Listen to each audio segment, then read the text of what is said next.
Hi, ఎలా ఉన్నారు? అందరూ బాగున్నారా? ఈరోజు మనం మునక్కాయ మసాలా కూర ఎలా తయారు చేసుకోవాలో చూద్దాం. ఇది మునక్కాయ తినడం వాళ్ళు కూడా చాలా ఇష్టంగా తింటారు, అంత టేస్ట్గా ఉంటుంది. మీరు ఖచ్చితంగా ట్రై చేయండి. ఇప్పుడు ప్రాసెస్ స్టార్ట్ చేద్దాం. స్టవ్ ఆన్ చేసుకొని కడాయి పెట్టుకోండి. దాంట్లో కొంచెం వేరుశెనగ గింజలు, వీటితో పాటు కొంచెం ఎండు కొబ్బరి ముక్కలు,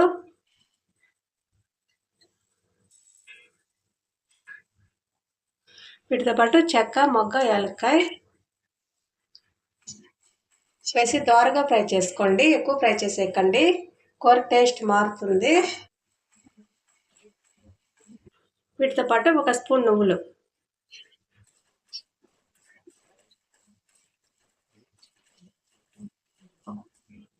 ఇవన్నీ ఫ్రై అయ్యాయి కదా, స్టవ్ ఆఫ్ చేసుకున్నాం.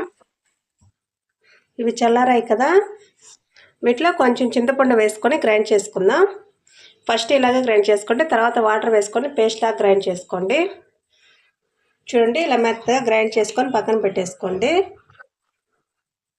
స్టవ్ ఆన్ చేసి కడాయి పెట్టుకొని ఆయిల్ వేసుకున్నాం. దాంట్లో కొంచెం జీలకర్ర, కట్ చేసి పెట్టుకున్న పచ్చిమిర్చి, కొంచెం కరివేపాకు,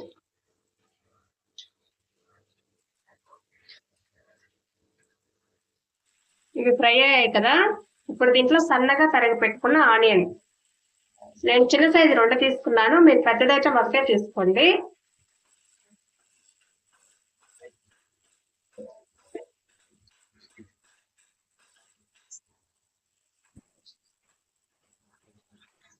ఆనియన్ ఫ్రై అయ్యాయి కదా, ఇప్పుడు దీంట్లో అల్లం తెల్లగడ్డ పేస్ట్ వేసుకున్నా. పచ్చివాసన పోయేంత వరకు ఫ్రై చేసుకోండి.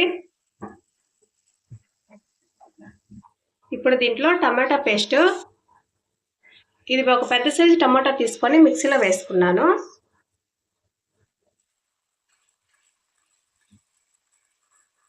ఇది కూడా వేసి కలిపేసుకోండి.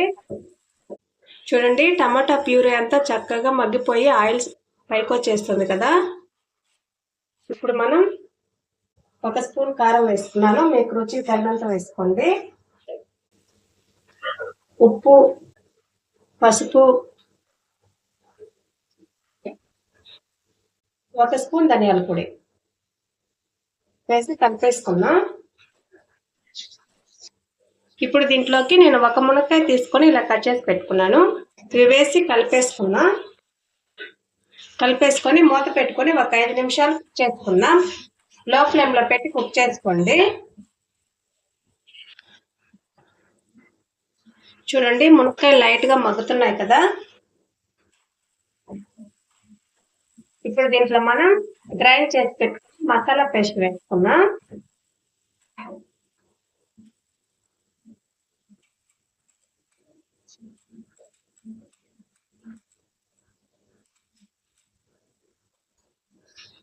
ఈ మసాలా పేస్ట్ ఆయిల్లో చక్కగా ఒక 2 నిమిషాల పాటు ఫ్రై చేసుకోండి. ఇలా కలిపేసుకున్న తర్వాత మూత పెట్టేసుకున్నాం. మధ్య మధ్యలో మూత తీసుకుంటూ కలుపుకుంటూ ఉండండి. ఇది ఆయిల్ పైకి తేలేంత వరకు కుక్ చేసుకుందాం. మూత ఓపెన్ చేసి చూద్దాం.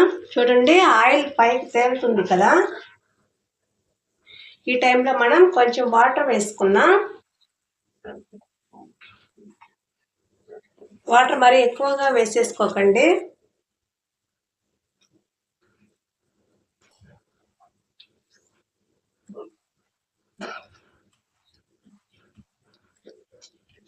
ఇలా అంతా కలిపేసుకొని మూత పెట్టేసుకోండి. ఒక 5 నిమిషాల పాటు కుక్ చేసుకున్నాం.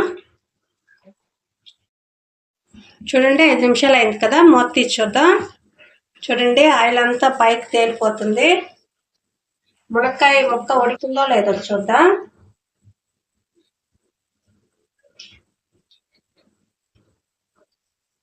చక్కగా ఉడికిపోయిందండి మునక్కాయ కూడా. లాస్ట్లో కొంచెం కొత్తిమీర వేసుకొని స్టవ్ ఆఫ్ చేసుకుందాం.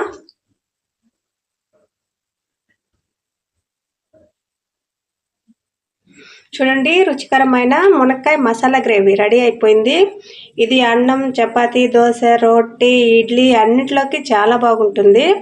ఇది మునక్కాయ అంటే ఇష్టపడిన వాళ్ళు కూడా ఇలా చేసి పెట్టండి, ఖచ్చితంగా తింటారు, అంత టేస్ట్గా ఉంటుంది. మీరు ఖచ్చితంగా ట్రై చేసి టేస్ట్ ఎలా ఉందో మా కామెంట్ బాక్స్లో తెలియజేయండి. ఇలాంటి మరిన్ని వీడియోల కోసం మా ఛానల్ని లైక్, షేర్, సబ్స్క్రైబ్ చేసుకోండి. Thank you.